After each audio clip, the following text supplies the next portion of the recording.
Hey everyone, welcome back to another video of this channel. आज की video में हम डिस्कस करने वाले हैं CSIR नेट फरवरी 2022 के पेपर को और आज की जो हमारी सेक्शन होगी वो होगी लीनियर अलजेब्रा।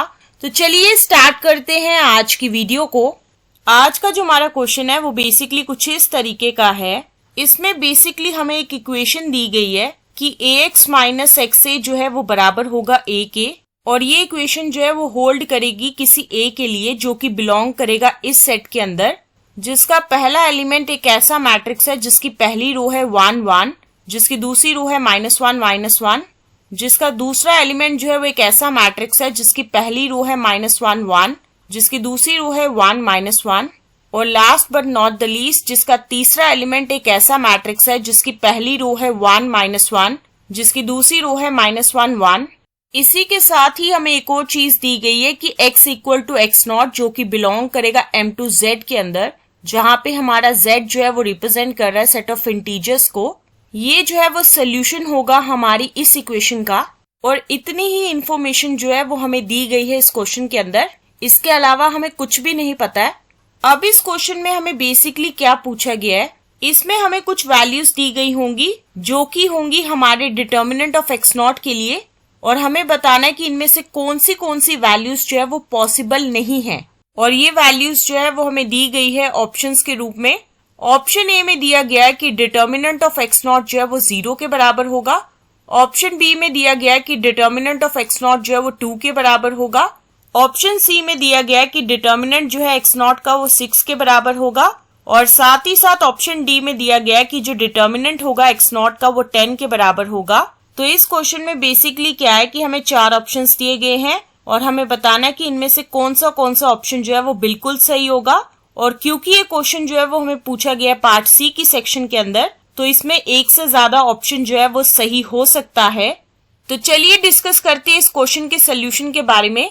जैसा कि हमारे क्वेश्चन में जो है जिक्र किया गया है M2 ऑफ Z का, तो सबसे पहले तो हम इसे डिफाइन करेंगे, और ये एक ऐसा सेट होगा जिसके एलिमेंट्स कुछ इस तरीके के होंगे। एक ऐसा मैट्रिक्स जिसकी पहली रो होगी A B और जिसकी दूसरी रो होगी C D, जहां पे हमारे A B C और D ये चारों के चारों जो है वो बिलोंग करेंगे Z के अंदर। और इसी के साथ ही हम 2 रिजल्ट्स को डिस्कस करेंगे जो कि हम यूज करेंगे आज के क्वेश्चन के अंदर। सबसे पहले रिजल्ट में जो है हम डिस्कस करेंगे डेफिनेशन के बारे में, जो कि है ट्रेस ऑफ मैट्रिक्स। अब ये ट्रेस ऑफ मैट्रिक्स बेसिकली होता क्या है, तो इसमें हम क्या करेंगे कि मान के चलेंगे कि A जो है वो एक n क्रॉस n का मैट्रिक्स है, तो उस टाइम पे trace of a matrix A को जो है वो हम डिनोट करेंगे इस सिंबल से, और ये जो है वो एक ऐसा नंबर होगा जो कि डिनोट करेगा sum of diagonal elements of matrix A। तो ये जो है वो डेफिनेशन है हमारे ट्रेस ऑफ मैट्रिक्स की। दूसरे रिजल्ट में जो है हम डिस्कस करेंगे कुछ प्रॉपर्टीज जो कि रिलेटेड है हमारे ट्रेस ऑफ मैट्रिक्स से। इसमें सबसे पहले हम मान के चलेंगे कि A और B जो है 2 स्क्वायर मैट्रिसेस है जिनका ऑर्डर n के बराबर है। इसमें सबसे पहली चीज ये होगी कि ट्रेस जो होगा A प्लस माइनस B का वो बराबर होगा trace of A plus minus trace of B के। दूसरी चीज ये होगी कि ट्रेस जो होगा AB का वो बराबर होगा ट्रेस ऑफ BA के। तो ये वो 2 रिजल्ट्स है जो कि हम यूज करेंगे आज के क्वेश्चन के अंदर। अब हम आ जाते हैं हमारे क्वेश्चन की तरफ। जैसा कि आपको पता है कि x इक्वल टू x0 जो कि बिलोंग कर रहा है M2 ऑफ Z के अंदर, ये जो है वो सोल्यूशन है हमारी इस इक्वेशन का, जो कि कुछ इस तरीके की है ax minus x equal to a। अब इस इक्वेशन में हम दोनों तरफ जो है ट्रेस को अप्लाई करेंगे। इस इक्वेशन को जो है हम ऐसे भी लिख सकते हैं कि trace of ax minus x जो है वो बराबर होगा ट्रेस ऑफ a के। इस इक्वेशन की लेफ्ट हैंड साइड को जो है हम ऐसे भी लिख सकते हैं कि trace of ax minus trace of x। इस चीज की पॉसिबिलिटी को समझने के लिए आपको सबसे पहले ये चीज पता होनी चाहिए कि A जो है वो एक 2 क्रॉस 2 का मैट्रिक्स है, और साथ ही साथ x भी जो है वो एक 2 क्रॉस 2 का मैट्रिक्स है। तो यहाँ से ये चीज होगी कि हमारे मैट्रिसेस ax और xa ये दोनों के दोनों जो है वो 2 क्रॉस 2 के मैट्रिसेस होंगे। और जैसा कि हम जानते हैं कि trace of A plus minus B जो है वो बराबर होता है trace of A plus minus trace of B के, जहाँ पे A और B जो है दोनों के दोनों स्क्वायर मैट्रिसेस हैं जिनका ऑर्डर n के बराबर है। और हमारे क्वेश्चन के केस में क्या है, सबसे पहली चीज इसमें A की जगह ax है, दूसरी चीज ये है कि B की जगह xa है, और साथ ही साथ तीसरी चीज ये है कि n की जगह 2 है। सो ऑन दी होल हमारी ये इक्वेशन जो है वो कुछ इस तरीके की होगी, trace of ax minus trace of xa is equal to होगा ट्रेस ऑफ a के।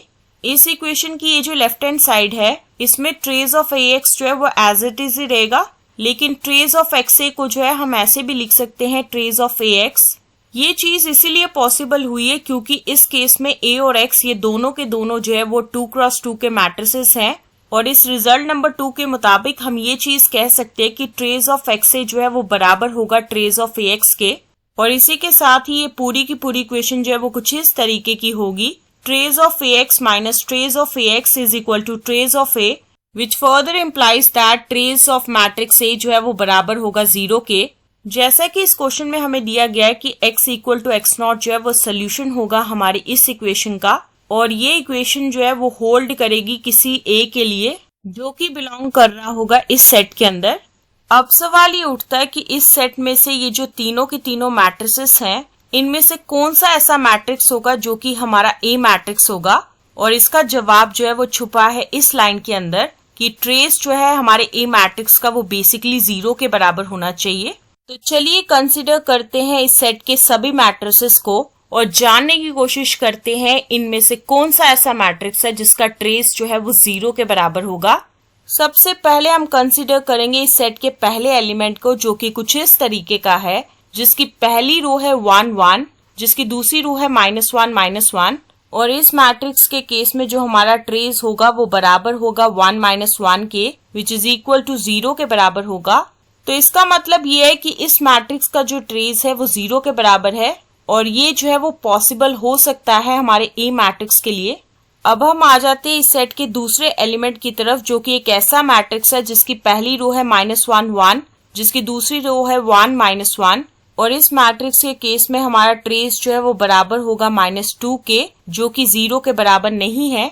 तो इसका मतलब ये है कि ये मैट्रिक्स जो है वो पॉसिबल नहीं है हमारे A मैट्रिक्स के लिए, क्योंकि हमारे A मैट्रिक्स का जो है वो ट्रेस 0 के बराबर होना चाहिए। और इसी के साथ ही हम इस मैट्रिक्स को काट देते हैं क्योंकि ये जो है वो हमारा A हो नहीं सकता है। अब हम आ जाते हैं इस सेट के तीसरे एलिमेंट की तरफ जो कि एक ऐसा मैट्रिक्स है जिसकी पहली रो है 1 -1, जिसकी दूसरी रो है -1 1, और इस मैट्रिक्स के केस में हमारा ट्रेस जो है वो बराबर होगा 2 के, जो कि बेसिकली 0 के बराबर नहीं है। तो इसका मतलब तो यही है कि ये मैट्रिक्स जो है वो पॉसिबल नहीं है हमारे A मैट्रिक्स के लिए, क्योंकि जैसा कि आपको पता है कि ट्रेस जो है हमारे A मैट्रिक्स का वो 0 के बराबर होना चाहिए। तो ऑटोमेटिकली ये मैट्रिक्स भी जो है वो कट जाएगा हमारे A मैट्रिक्स के लिए। तो इस पूरी डिस्कशन से हमें यही चीज पता चल रही है कि जो सेट हमें दिया गया था इस क्वेश्चन के अंदर उसमें सिर्फ एक ही पॉसिबिलिटी है हमारे A मैट्रिक्स की, जो कि एक ऐसा मैट्रिक्स है जिसकी पहली रो है 1 1, जिसकी दूसरी रो है -1 -1। तो यहाँ से हम ये चीज कह सकते हैं कि हमारा A मैट्रिक्स जो है वो एक ऐसा मैट्रिक्स होने वाला है जिसकी पहली रो होगी 1 1, जिसकी दूसरी रो होगी -1 -1। यहाँ तक हमने ये चीज पता लगा ली है कि हमारे क्वेश्चन में A मैट्रिक्स बेसिकली होगा क्या, लेकिन इस क्वेश्चन में तो हमें A मैट्रिक्स के बारे में कुछ भी नहीं पूछा है। इनफैक्ट हमें ये चीज पूछी गई है कि कौन सी ऐसी वैल्यू है जो कि डिटर्मिनेंट ऑफ x नॉट के लिए पॉसिबल नहीं है। अब आपके मन में आ रहा होगा कि क्यों हमने इस क्वेश्चन में जो है मैट्रिक्स A को फाइंड आउट किया है, ऑल्दो इसकी जरूरत ही नहीं थी इस क्वेश्चन में। तो इसका जवाब जो है आपको मिल जाएगा जैसे आप इस क्वेश्चन में फर्दर प्रोसीड करेंगे। अब अगर हमने बात डिटर्मिनेंट ऑफ x नॉट की छेड़ ही दी है तो अब हम आ जाते हैं हमारे x नॉट की तरफ, और इसमें हम मान के चलेंगे कि x equal to x naught जो कि बराबर होगा एक ऐसे मैट्रिक्स के जिसकी पहली रो होगी xy, जिसकी दूसरी रो होगी zw, और ये बिलोंग करेगा M2 ऑफ z के अंदर, जहाँ पे हमारा x y z w ये चारों के चारों जो है वो बिलोंग करेंगे z के अंदर। और ये जो है वो सोल्यूशन है हमारी इस इक्वेशन का ax minus xa equal to a, जहाँ पे हमारा A मैट्रिक्स जो है वो कुछ इस तरीके का है।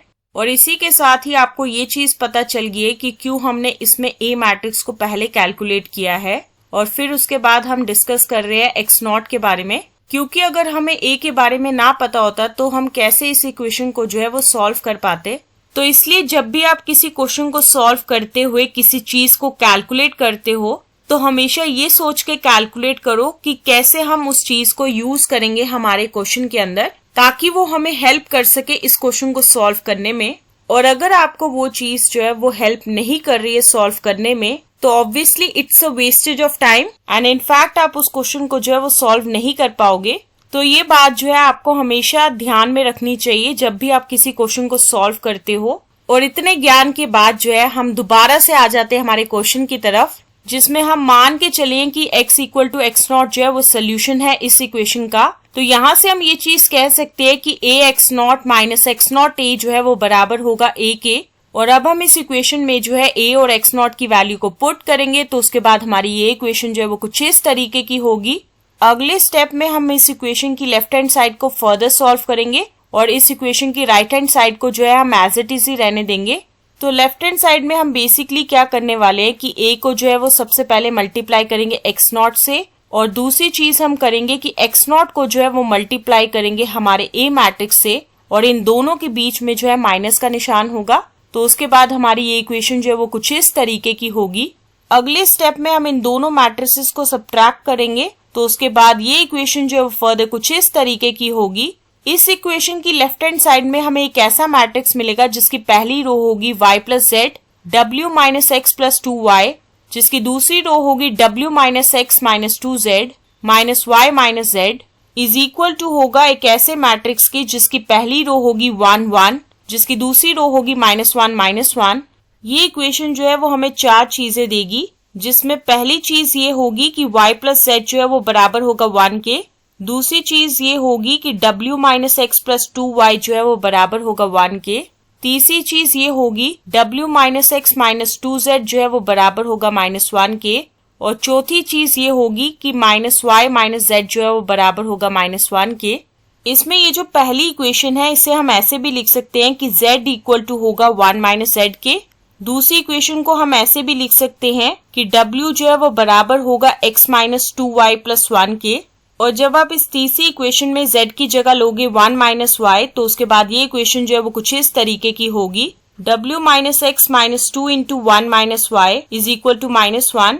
फिर उसके बाद हम इस -2 को जो है वो ले आएंगे इस ब्रैकेट के अंदर ताकि इक्वेशन जो है वो कुछ इस तरीके की हो w minus x minus 2 plus 2y is equal to -1, which further implies that w equal to होगा x माइनस 2y प्लस 1 के। और साथ ही साथ इसकी जो चौथी इक्वेशन है इसे हम ऐसे भी लिख सकते हैं कि y प्लस जेड जो है वो बराबर होगा 1 के। तो ये चारों इक्वेशन से जो है हमें ये चीज मिल रही है कि z जो है वो बराबर होगा 1 माइनस वाई के, और साथ ही साथ w जो है वो बराबर होगा x माइनस 2y प्लस 1 के। तो उसके बाद हमारा x नॉट जो है वो कुछ इस तरीके का होगा एक ऐसा मैट्रिक्स जिसकी पहली रो होगी xy, जिसकी दूसरी रो होगी 1 minus y x minus 2y plus 1। और इसके बाद हम कैलकुलेट करेंगे डिटर्मिनेंट हमारे x नॉट मैट्रिक्स का, जो कि मेन टॉपिक है इस क्वेश्चन का, और ये बराबर होगा x into x minus 2y plus 1 minus y into 1 minus y, which is further equal to होगा x square minus 2xy plus x minus y plus y square. तो यहाँ से हमें ये चीज पता चल रही है कि डिटर्मिनेंट ऑफ x नॉट जो है वो बराबर है x माइनस y का whole square plus x minus y के, जहाँ पे हमारे x और y जो है वो बिलोंग कर रहे हैं कैपिटल Z के अंदर। इसमें डिटर्मिनेंट ऑफ x नॉट की वैल्यू को निकालने के बाद अब हम आ जाते हैं हमारे ऑप्शंस की तरफ और जानने की कोशिश करते हैं कि कौन सा ऑप्शन जो है वो सही है और कौन सा ऑप्शन जो है वो गलत है। सबसे पहले हम आते हैं हमारे ऑप्शन ए की तरफ। ऑप्शन ए में दिया गया है कि डिटर्मिनेंट ऑफ x नॉट जो है वो 0 के बराबर होगा। अब इसमें हमें ये देखना है कि क्या ये चीज जो है वो पॉसिबल है या नहीं है, और अगर मैं इसमें x की जगह y लूं तो उस टाइम पे डिटर्मिनेंट ऑफ x नॉट जो है वो बराबर होगा x माइनस एक्स का whole square plus x minus x, which is equal to होगा 0 के बराबर। तो इसका तो एक ही मतलब निकलता है कि डिटर्मिनेंट ऑफ x नॉट जो है वो 0 के बराबर हो सकता है, और अगर ये चीज हो सकती है तो यहाँ से हम ये चीज कहेंगे कि हमारा ऑप्शन ए जो है वो बिल्कुल गलत होगा, क्योंकि हमें डिटर्मिनेंट ऑफ x नॉट की एक ऐसी वैल्यू चाहिए जो कि पॉसिबल ना हो। अब हम आ जाते हैं हमारे ऑप्शन बी की तरफ। ऑप्शन बी में दिया गया है कि डिटर्मिनेंट ऑफ x नॉट जो है वो 2 के बराबर होगा। अब हमें देखना है कि क्या ये चीज जो है वो पॉसिबल होती है या नहीं। तो उसके लिए हम x इक्वल टू 2 लेंगे और साथ ही साथ y इक्वल टू 1 लेंगे, और यहाँ से हम ये चीज कह पाएंगे कि x माइनस वाई जो है वो 1 के बराबर होगा, which further implies that determinant of x naught जो है वो बराबर होगा 1 का whole square plus 1, which is equal to 2 के बराबर होगा। तो इसका मतलब ये है कि determinant of x naught equal to 2 ये पॉसिबल है, और अगर ये पॉसिबल है तो यहाँ से हमारा ऑप्शन बी जो है वो बिल्कुल गलत हो जाएगा। अब हम आ जाते हैं हमारे ऑप्शन सी की तरफ। ऑप्शन सी में हमें दिया गया है कि डिटर्मिनेंट ऑफ x नॉट जो है वो 6 के बराबर होगा, और इसमें भी हमें यही जानना है कि क्या ये चीज जो है वो पॉसिबल है या नहीं है। तो उसके लिए हम x की जगह 3 लेंगे और y की जगह 1 लेंगे। तो उस टाइम पे हमारा x माइनस वाई जो है वो बराबर होगा 2 के। So which further implies that determinant of x naught जो है वो बराबर होगा 2 का whole square plus 2 which is equal to होगा 6 के बराबर। तो यहाँ से हम ये चीज कह पाएंगे कि determinant of x naught equal to 6 ये पॉसिबल है, और इसी के साथ ही हमारा ऑप्शन सी जो है वो बिल्कुल गलत होगा। तो इस पूरी डिस्कशन से हमें ये चीज पता चल रही है कि हमारे ऑप्शन ए, बी और सी ये तीनों के तीनों गलत हैं। तो ऑटोमेटिकली हमारा ऑप्शन डी जो है वो बिल्कुल सही होगा, और ये जो है वो आंसर होगा हमारे इस क्वेश्चन का। ऑल्दो हमें पता चल गया है कि हमारा ऑप्शन डी जो है वो बिल्कुल सही है, लेकिन फिर भी हम जानने की कोशिश करेंगे कि क्यों हमारा ऑप्शन डी जो है वो सही है। तो चलिए डिस्कस करते हैं हमारे ऑप्शन डी के बारे में। जैसा कि आपको पता है कि ऑप्शन डी में हमें दिया गया है कि डिटर्मिनेंट ऑफ x नॉट जो है वो 10 के बराबर होगा, और अब हमें जानना है कि क्या ये चीज जो है वो पॉसिबल है या नहीं है। तो उसके लिए हम मान ही लेते हैं कि हमारा डिटर्मिनेंट ऑफ x नॉट जो है वो 10 के बराबर होगा, और अगर हमने ये चीज मान ही ली है तो इसी के साथ ही हम एक और चीज अज्यूम कर लेते हैं कि हमारा x माइनस वाई जो है वो बराबर होगा कैपिटल X के। जैसा कि आपको पता है कि डिटर्मिनेंट ऑफ x नॉट जो है वो बराबर है x माइनस वाई का whole square plus x minus y, और जब आप इन दोनों चीजों को यूज करोगे तो उसके बाद हमारी ये इक्वेशन जो है वो कुछ इस तरीके की होगी। 10 जो है वो बराबर होगा x स्क्वायर प्लस x के, विच further implies that x square plus x minus 10 जो है वो बराबर होगा 0 के, और ये जो है वो एक क्वाड्रेटिक इक्वेशन है। तो इस इक्वेशन के केस में जो हमारा सोल्यूशन होगा x equal to -1 plus minus square root of 1 plus 40 divided by 2, और जो कि बिलोंग नहीं कर रहा है हमारे कैपिटल Z के अंदर। इस केस में ये चीज हो रही है कि जैसा कि आप जानते हो कि x और y ये दोनों के दोनों जो है वो बिलोंग करे कैपिटल Z के अंदर, तो यहाँ से आप ये चीज कह पाओगे कि कैपिटल X जो कि बराबर है x माइनस वाई के, ये भी जो है वो बिलोंग करेगा कैपिटल Z के अंदर। लेकिन जैसा कि अभी हम डिस्कस करके आए कि हमारा कैपिटल X जो है वो बिलोंग नहीं करेगा Z के अंदर, तो ये जो है वो बेसिकली एक कॉन्ट्रडिक्शन है। तो इस पूरी डिस्कशन से हमें ये चीज पता चल रही है कि determinant of x naught equal to 10 ये जो है वो पॉसिबल नहीं हो सकता है। तो यहाँ से हम ये चीज कह सकते हैं कि हमारा ऑप्शन डी जो है वो बिल्कुल सही होगा, और ये जो है वो आंसर होगा इस क्वेश्चन का। और इस क्वेश्चन के सोल्यूशन के साथ ही हम एंड करते हैं आज की वीडियो को, और मिलेंगे नेक्स्ट वीडियो में नए क्वेश्चन के साथ। So stay tuned for the next video.